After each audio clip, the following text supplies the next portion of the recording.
So when will we use naming? Well, we want to try to use naming in every sentence of the essay. With the exception of the pronoun I, we want to try to use more nouns than pronouns in our writing. We move on to detailing. Detailing, it works with naming because in detailing we are adding adjectives, adverbs, phrases, and clauses to the specific objects you've already named. So going back to the example of the car hit the other car in the parking lot, okay?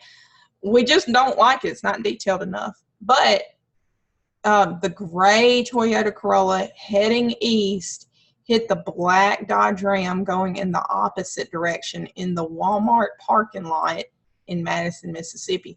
Okay, so what we've done is we've added, we've given colors now, so that helps the reader visualize, not only what kind of cars these were, but what colors they were. We gave a sense of direction, heading east, going in the opposite direction. Madison, Mississippi, we know that's a specific place and things like that. So these are great ideas to further detail each sentence.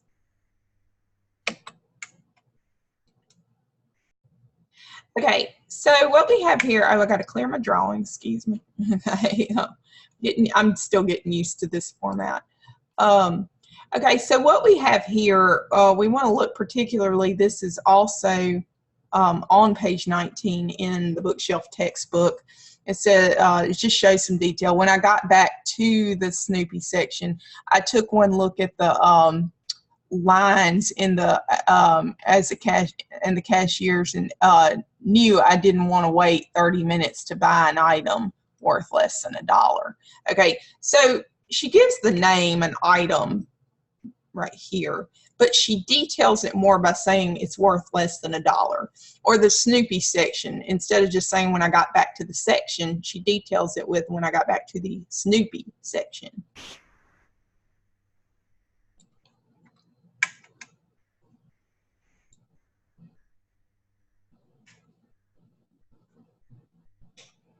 All right, so when to use detailing?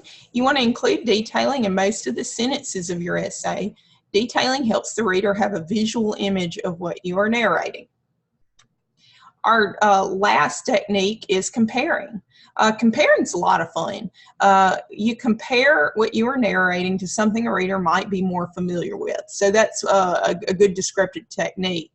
A lot of times comparing, we use figurative language such as simile. And a simile is a comparison using like or as, like he was as quiet as a sleeping baby, okay?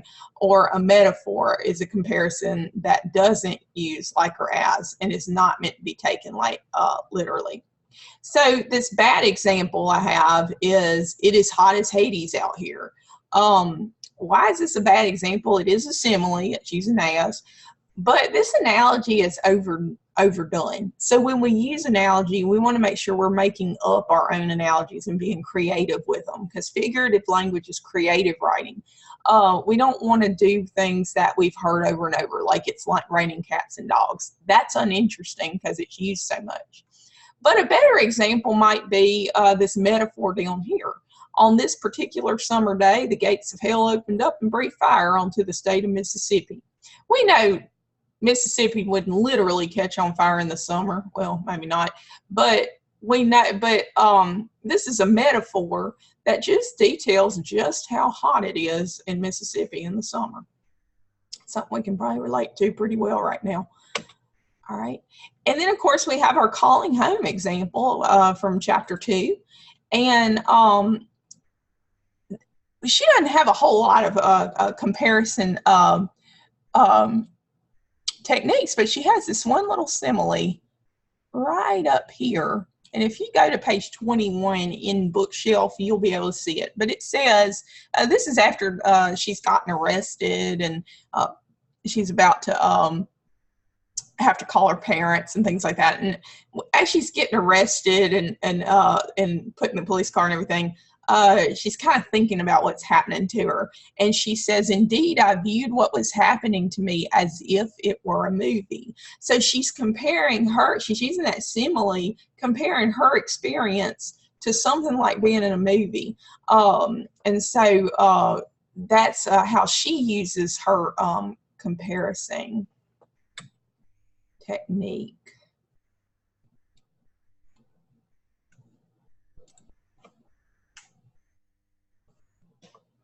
And so when do we use comparison? We use this technique a little less than we would the naming and detailing techniques. Comparing techniques help liven up a piece of writing, but we want to use this technique sparingly. Too much comparing and use of figurative language really will overwhelm the reader. And it kind of has a tendency, if we use it too much, to take away from your story a little bit and what's going on in your story. There's really no set number of times to use comparison, but try to sprinkle some comparisons a little in the first part of your paper, a little in the middle, and a little at the end. And you should be good on that descriptive technique. So we are done with this lesson. Hopefully you have a better idea of what naming, detailing, and comparing are, and will be comfortable incorporating them in your own writing. Take care.